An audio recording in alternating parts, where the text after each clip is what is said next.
పితాపుత్ర పవిత్రాత్మ నామమున ఆమెన్.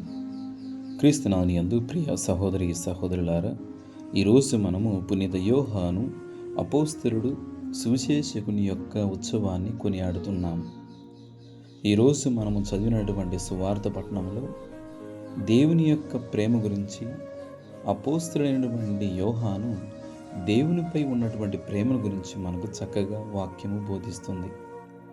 మనందరికీ తెలిసిన విధముగా డిక్టామ్నస్ ఆల్బమ్ అనే ఒక సాధారణమైనటువంటి ఒక మొక్క గురించి మనందరికీ తెలుసు. ఈ ప్రత్యేకమైన మొక్క నుండి వెలువడే సుగంధ తైలాలు కొద్ది క్షణాల పాటు మండగలవు. అయినప్పటికీ మొక్కకు ఎలాంటి హాని కలగదు.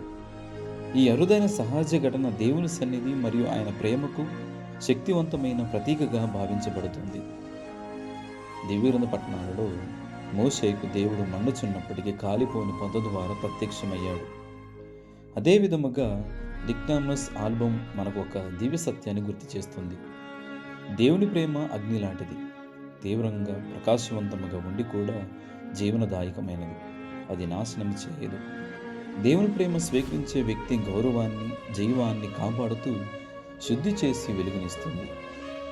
నాశనం చేయని అగ్ని అనే ఈ ప్రతిరూపం దేవుని ప్రేమ స్వభావాన్ని మనకు అర్థం చేసుకునేలా చేస్తుంది. పవిత్ర గ్రంథం దహించే అగ్ని వలె ఉన్నారని హెబ్రీయులకు పత్రిక లేఖలు 12వ అధ్యాయం 29వ వచనంలో మనం చదువుతాం. అయితే అగ్ని నశింప చేయడానికి కాదు, పవిత్రకరించడానికి.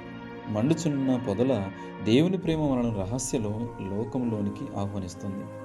భక్తిని, మార్పును, ఆయనతో లోతైన సన్నిహిత సంబంధాన్ని కలుగజేస్తుంది. పునీత యోహాను గారు ప్రేమ యొక్క అపోస్తలుడిగా ప్రసిద్ధి చెందినవాడు. ఈ దివ్యాగ్నికి జీవంతమైన ప్రతిరూపం. తన లేఖనాలలో అతడు స్పష్టంగా చెబుతాడు, దేవుడు ప్రేమ స్వరూపుడు మరియు భయపడువాడు ఇంకనూ ప్రేమయందు పరిపూర్ణుడు కాలేడు అన్నటువంటి వాక్యాన్ని తన యొక్క లేఖనాలలో వివరిస్తాడు. కడరాత్రి భోజన సమయంలో యేసు పవిత్ర హృదయంపై తన తల వాల్చిన యోహాను విశ్వాసము మరియు ప్రేమలో పాతుకుపోయిన లోతైన సన్నిహిత్యాన్ని వ్యక్తపరుస్తాడు. క్రీస్తు ప్రేమ అతని హృదయాన్ని మండించింది, కానీ ఆ అగ్ని అతనిని భయం, గర్వం లేదా స్వార్థంతో కాల్చలేదు. అతన్ని విశ్వసనీయ సాక్షిగా మార్చింది.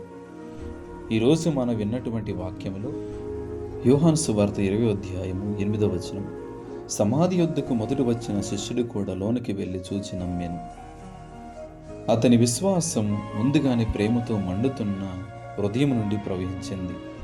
డిక్టామ్నస్ ఆల్బమ్ ఎలా మండిన నాశనం కాకుండా ఉంటుందో అలాగే యోహాను ఆత్మ కూడా దివ్య ప్రేమతో మండింది, కానీ నశించలేదు.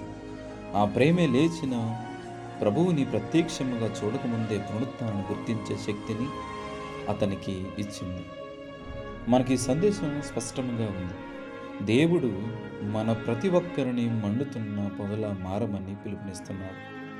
ఆయన ప్రేమతో మండుతూ వినయం మరియు విశ్వాసములో బలముగా నిలిచేలా పునీత యోహాను యేసుకు సమీపంగా ఉండటం ద్వారా మన హృదయాలు కూడా ప్రపంచానికి దేవుని సన్నిధిని ప్రకటించే జీవంత సంకేతాలుగా మారి వెలుగు, ప్రేమలను ప్రసరింపచేయగలవు.